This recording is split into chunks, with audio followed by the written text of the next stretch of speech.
pertanyaannya bagaimana kita memanfaatkan perbedaan untuk memperkuat persatuan di Indonesia.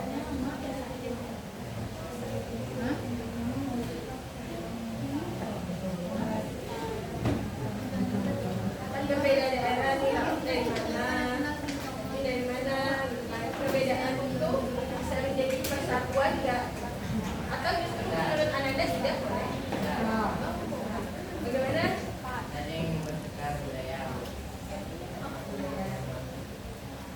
Terus ditukar budaya Kevin? Iya.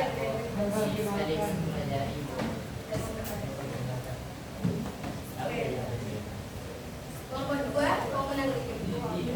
Ya, dua ada tambahan. Contohnya boleh.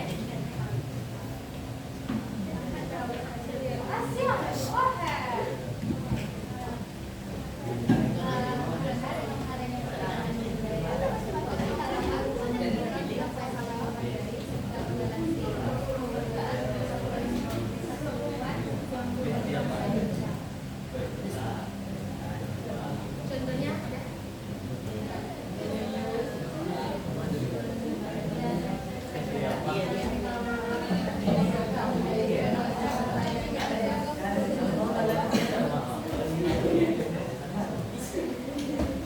tadi Ananda bicara tentang toleransi ya pada umumnya. Toleransi, Ibu mau ada pernyataan ini. Seorang Muslim pergi dia sangat menghargai temannya yang non Muslim, misalnya Kristen. Kemudian ketika hari raya Natal dia ikut ke gereja. Menurut Ananda semua, apakah itu termasuk toleransi? Tidak. Kenapa tidak?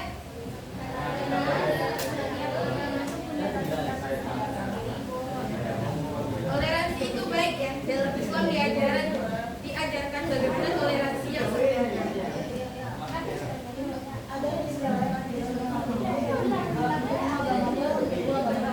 Nah, dalam Al-Kafirun disebutkan ya, Quran surah Al-Kafirun, hukum agamamu, hukum agamaku. Maka bisa didengar, kita boleh bertoleransi soal kemanusiaan, ekonomi, pendidikan, tapi tidak soal akidah. Nanti ada kenapa Ibu sangat menggarisbawahi ini. Ada paham-paham baru namanya Islam moderat yang akan mengatakan bahwasanya boleh kok ucapin Natal, boleh kok masuk ke gereja gitu. Hal itu bukan toleransi ya. Toleransi itu kan saling menghargai, nongkrong bareng, duduk ya misalnya Syifa, Lana, duduk berdua, beli kopi dan teh. Nongkrong toleransi itu artinya Syifa menghargai Lana yang beli kopi, Lana menghargai Syifa yang beli teh. Tapi tidak mencampur adukan teh dengan kopi, karena itu tidak bisa lagi dikatakan itu kopi, tidak bisa lagi dikatakan itu teh. Hari ini toleransi yang digaung-gaungkan adalah datang ke gereja-gereja, kemudian orang kafir pun datang ke masjid-masjid. Kalau di agama mereka itu boleh ya, tapi di Islam itu berkaitan dengan akidah. Walaupun ibu bukan PAI, tapi sengaja di sini karena berkaitan dengan toleransi.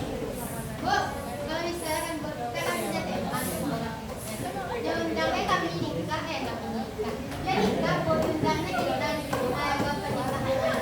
Pernikahan itu 3 bidang. Kan kita ada kecantikan, kan kita mau lihat gitu, dia ada matematika, itu boleh kita lihat. Lihat aja pernikahannya itu 3 bidang. Kalau resepsinya di luar boleh, kalau di gereja tidak boleh. Itu ya kok itu dan itu masih Tapi dia itu saudaranya tapi kok ya kok Seperti ini ya, perkara akidah itu tidak bisa kita karena itu berkaitan dengan kepercayaan kita. Tapi kita boleh kok toleransi berikan kado kepada dia. Ataupun kan resepsi misalnya dia nikahnya di gereja, tapi resepsinya di luar, itu boleh dihadiri. Ibu juga punya teman nonis kok. Bu tanya terkait kita berteman, tapi ibu mungkin saya tidak bisa datang ataupun ikut mengucap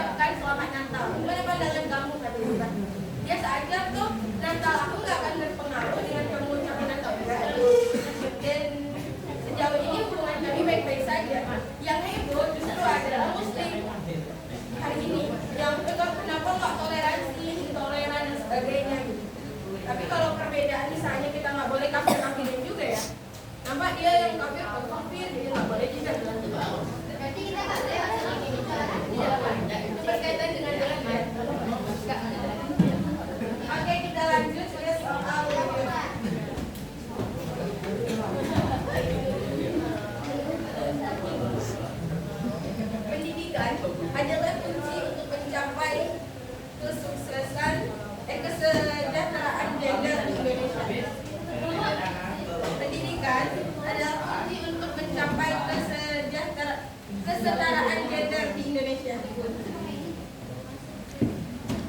Gender itu tahu adalah ada perempuan yang memiliki hak yang sama. Gender berkaitan dengan hak ya, bukan dengan tugas laki-laki kita ambil bukan seperti itu. Laki menjadi bapak rumah tangga bukan seperti itu ya. Tapi perannya ditinggikan sama kan tidak, hak kita sebagai warga negara sama kan tidak, itu kesetaraan gender. Apakah pendidikan menjadi kunci untuk mencapai kesetaraan gender di Indonesia?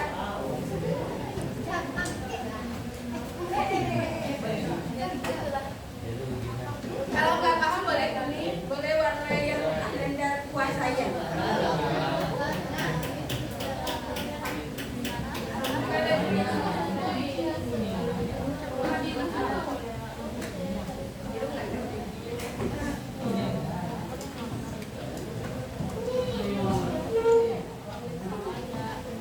Anda menentukan pertanyaannya. Apa langkah-langkah yang bisa diambil untuk meningkatkan pendidikan bagi perempuan di daerah terpencil? Apa langkah-langkah yang bisa diambil untuk meningkatkan pendidikan bagi perempuan di daerah terpencil?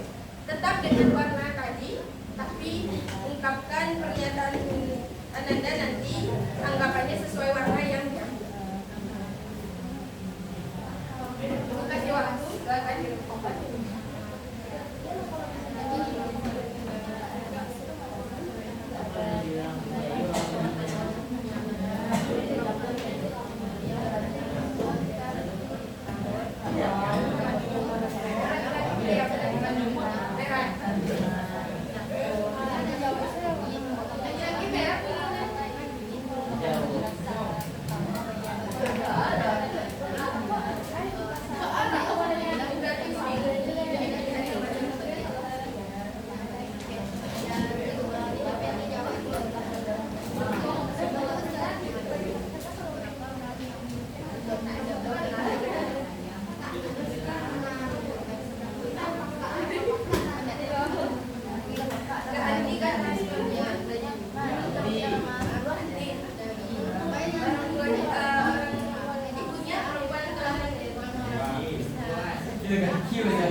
Ada kakak perempuan?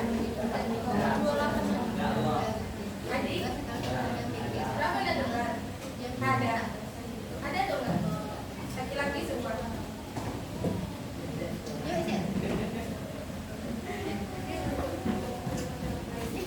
Sudah menemukan jawabannya? Ya, Bu. Kamu itu, Bu.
dijadikan setara laki-laki dengan perempuan, tetap tidak bisa jadi perempuan yang jadi pemimpin. Katanya ada tanggapan? Inilah kan yang paling tidak setuju pendidikan perempuan.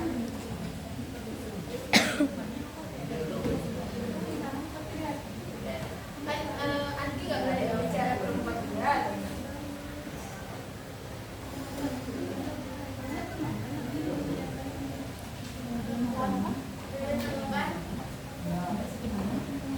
Kalau yang mungkin Pasti untuk dia korban yang menanggapi. Kesetaraan gender itu adalah sebenarnya bukan paham dari Islam, tapi dari Barat. Yang mana ketika orang-orang dulunya di Barat itu antara perempuan dengan laki-laki itu sangat berbeda, jomplang. Bahkan perempuan itu dianggap kelas budak, yang mana tidak berhak untuk mendapatkan pendidikan. Itu di Eropa, peradaban Yunani, bahkan Arab jahiliyah itu seperti itu ya. Bahkan punya anak perempuan itu adalah aib di masa jahiliyah. Kemudian berbeda sebenarnya dengan pandangan Islam. Dalam Islam perempuan itu boleh nggak belajar? boleh. Nah, Boleh kita belajar. kelihatan perempuan. 3 derajat dibandingkan laki-laki. Itu yang sebenarnya kita sangat berterima kasih. Banyak-banyaklah bersalawat terutama bagi perempuan, karena di sana kita dinaikkan derajatnya dari yang hina jadi yang nomor 3 tingkatan gitu, bukan nomor 3 dibandingkan laki-laki. Namun anda semua hak itu boleh ya, hak makan, hak pendidikan, ekonomi dan sebagainya itu boleh didapatkan bagi semua orang. Namun ada beberapa peran yang memang tidak boleh ditukar. Laki-laki itu adalah kowam, pemimpin bagi wanita. Itu bukan berarti wanita itu lebih rendah ya dibandingkan. Ibu nggak mengomentari ini, meluruskan. Bagus tanggapannya, biar kita sama-sama meluruskan. Laki-laki itu kodratnya ya adalah kowam, pemimpin bagi perempuan. Karena fitrah Allah menciptakan dia mempunyai akal lebih sempurna, bukan berarti lebih pintar ya. Sempurna, dia lebih condong kepada akal, sehingga lebih rasional sebenarnya laki-laki itu berpikir. Perempuan itu diberi sesuatu yang juga tidak dipunyai oleh laki-laki, yaitu rahim, yang mana kasih sayang seorang ibu itu berbeda. Ya nggak bisa ya bapak rumah tangga merawat anaknya gitu kan. Sekarang kan ada film dunia terbalik gitu ya, memang laki-laki yang mengasuh sebenarnya gitu kan. Apakah perempuan itu boleh bekerja dalam Islam? Boleh.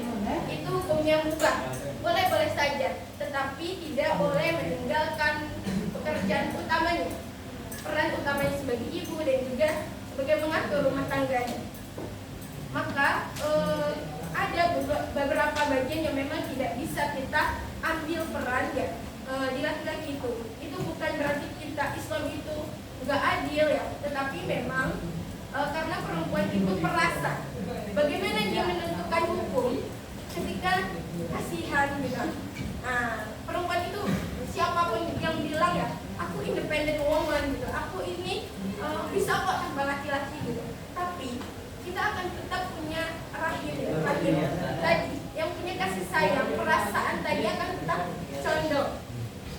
Misalnya dia tomboy, tapi dia tetap akan peka terhadap lingkungannya gitu, karena perasaan perempuan itu sangat peka sejatinya ya, walaupun hari ini banyak juga perempuan yang tidak peka gitu. Kemudian maka untuk memimpin itu memang tidak boleh hal-hal sentral, misalnya menjadi presiden itu ya. Kalau Barat itu mengatakan seperti itu karena mereka tidak dimuliakan dalam ajaran mereka ataupun dalam peradaban mereka hina gitu. Ketika orang dihimpit, hina, mereka akan merasa keluar dan ingin setara dengan laki-laki. Kalau perempuan itu dimuliakan, pakaiannya harus menutup aurat, karena tidak boleh bagi laki-laki melihat aurat kita seperti itu. Semulia itu kita gitu. Bahkan sebenarnya kita nggak wajib bekerja, karena laki-laki itu wajib menafkahi. Ketika ayah kita misalnya, yang pertama ayah ya, perempuan itu sampai dia menikah menikah, kewajibannya semuanya harus dipenuhi oleh ayahnya, kemudian abangnya, wali-walinya gitu. Sehingga kita nggak apa-apa nggak kerja sebenarnya dalam Islam gitu. Ya kalau udah terpenuhi ngapain capek-capek ya. Nah, namun hari ini memang himpitannya sistem kapitalisme yang mana bukan diatur dengan Islam seperti itu. Maka kita itu mungkin banyak juga ya beranggapan sebenarnya kita kenapa nggak independent woman dan sebagainya, kesetaraan yang hari ini digaung-gaungkan. Ibu hanya menyampaikan ini, nanti di kuliah akan ada ya kata-kata ini yang akan muncul dari para intelektual tersebut yang mengatakan kita itu punya hak yang sama sehingga kita bisa jadi pemimpin. Kemudian yang perempuan itu di rumahnya gitu ya, walaupun bukan berarti kita nggak boleh keluar, kita boleh kok berkarya. Bahkan salah satu istri Nabi ya, dia juga buat kerajinan, jualan gitu. Bunda Khadijah adalah pedagang besar gitu ya. Jadi itu nggak membatasi kita untuk berkarya. Tapi ada bagian-bagian yang memang tidak boleh dilampaui karena hanya laki-laki yang boleh itu. Walaupun laki-laki hari ini tidak sedikit juga ya, yang akalnya tidak sempurna gitu. Karena dia tidak memenuhi itu. Ada nggak pernah dengar pernyataan bahwasanya di akhir zaman nanti perempuan itu akan lebih banyak dibandingkan laki-laki? Survei menyatakan jumlah laki-laki justru lebih banyak dibandingkan perempuan di Indonesia. Tapi laki-laki seperti apa Bu? Yang sedikit kata Al-Quran itu adalah laki-laki yang benar-benar gentleman, laki-laki yang benar menjadi kawam, laki-laki yang tidak letoy. Dalam artian bukan karena dia lemah, ada yang lagi yang arah ke becok-becongan gitu ya. Nggak boleh seperti itu gitu. Karena kodrat kita ya laki-laki gitu. Perempuan ya perempuan. Jadi kalau surveinya terbanyak justru laki-laki ya jumlahnya. Tapi secara laki-laki seperti apa yang Allah bilang itu adalah laki-laki yang memang menjadi kawam ya, yang melindungi gitu ya. Yang dia tidak ke arah perempuan-perempuan dan ini pengetahuan saja buat Anda semua, semoga bisa dipahami. Bagus tadi tanggapan dari kelompok 1, 4 dan juga 2 yang terkait bagaimana pendidikan itu sebenarnya misalnya kita datang ke KKN ya, kalau kuliah nanti ada KKN ke pelosok-pelosok itu melakukan pendidikan, mengajar di sekolah-sekolah, walaupun itu singkat ya waktunya, tapi bisa dioptimalkan atau ikut kegiatan sosialisasi tentang pentingnya pendidikan atau mengajari. Ada yang misalnya nggak asli Padang merantau di sini ya, misalnya di kampungnya jauh yang sebenarnya agak pelosok gitu. Saya kampung ibu jauh jadi Sejunjung, pulang dari kampus biasanya kalau libur kita buat taman bacaan, kita ngajarin anak-anak di sekitar kita. Itu adalah hal terkecil yang bisa kita lakukan. Lalu nanti ketika diberi kesempatan untuk menjadi orang besar, Anda bisa buat dirikan sekolah dan sebagainya.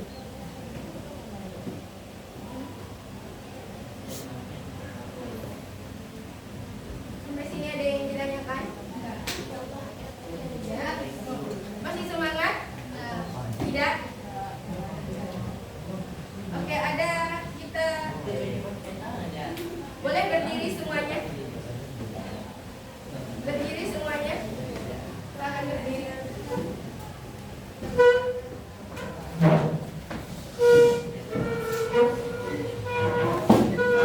Renggangkan tangannya, nekat-nekatnya. Boleh. Benarnya silakan. Gimana? Rasanya masih capek? Bentar lagi ya. Silakan duduk.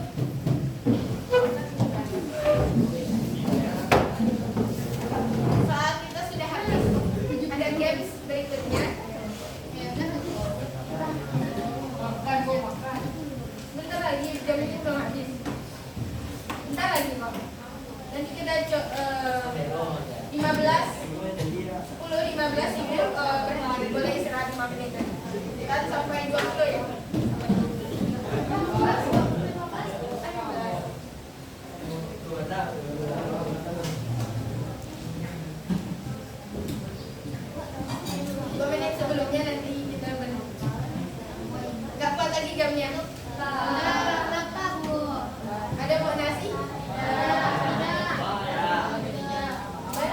suaranya Bang ada yang boleh.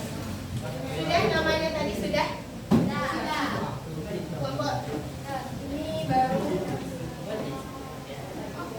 dua kelompok, 3 dan 1. Oke, karena tidak ada pertanyaan, siapa yang bisa memberikan kesimpulan? Oke, silakan, Chris.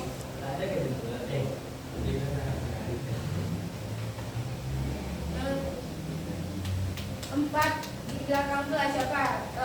Silakan diri.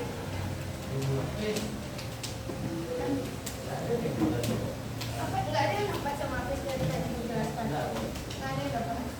Itu kenapa tuh? Enggak dapat? Fajar bisa menyimpulkan apa aja, enggak harus lengkap.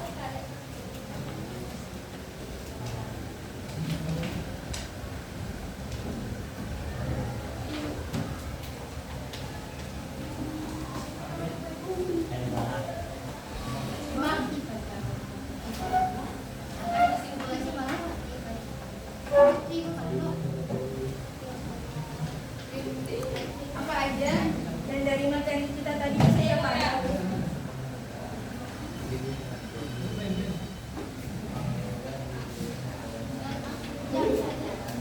Agak besar habis yang lain biar dengar berkesimpulan. Dengar ya habis mau Kevin. Maaf, mau menyampaikan kesimpulan.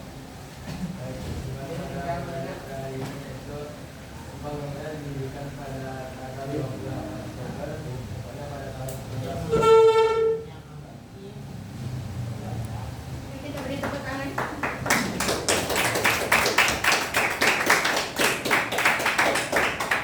Oke, terima kasih atas partisipasinya hari ini. Ya, semoga Anda dapat mengambil pelajaran dari bagaimana Kongres Sumpah Pemuda, kemudian juga dari Kongres Perempuan dan Pers Indonesia. Ternyata lewat media-media lah, ya ide-ide dari para pemuda itu tersampaikan. Ada yang dari Sumatera Barat, ya tadi ada Kudus, kemudian juga ada yang dari Jawa, ada Jawa Batavia gitu. Pers yang dibuat seperti itu. Oke, terima kasih atas partisipasinya. Ibu sangat berterima kasih. Ya, bagaimanapun caranya Anda sudah berpartisipasi dan ini sangat berterima kasih semuanya. Silakan Anda sudah menjadi orang hebat hari ini. Ya, sudah lebih baik dibandingkan hari sebelumnya. Ya, walaupun sedikitnya ada ya yang nanti perlu kita perbaiki lagi. Untuk di akhir, Ibu minta untuk tugas akhirnya masing-masing kelompok, ingat kelompoknya masing-masing, buat tentang perbedaan budaya di Indonesia seharusnya menjadi kekuatan, bukan penghalang. Perbedaan budaya di Indonesia, tugas kelompok ya. Perbedaan budaya di Indonesia seharusnya menjadi kekuatan, bukan penghalang.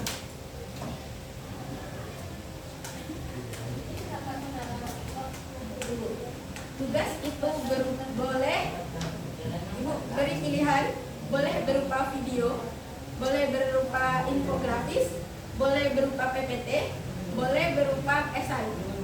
Yang mana tugas itu diposting di masing-masing Instagram Anda semua.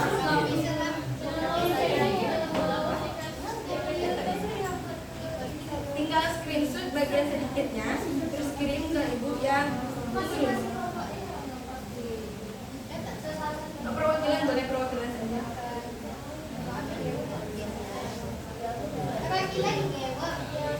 PPT itu slide pertama saja, slide selanjutnya itu kirim ke ibu. Nah, kemudian ya silakan ditentukan, dipilih. Kelompok 1 pilih yang mana? Video, infografis, PPT atau esai?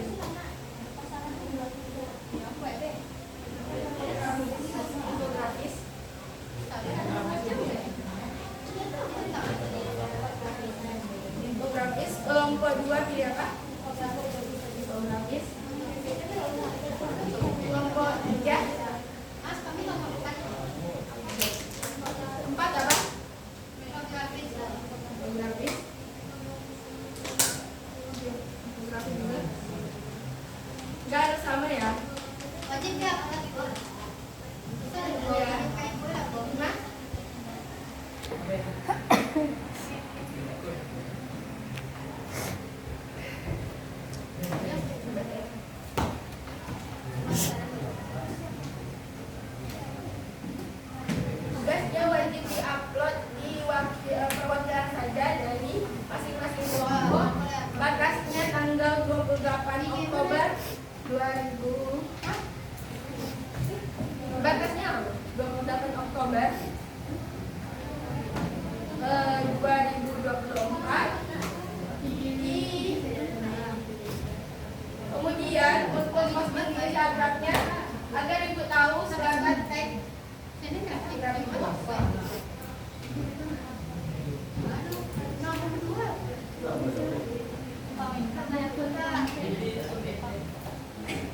Ya. Silakan ini.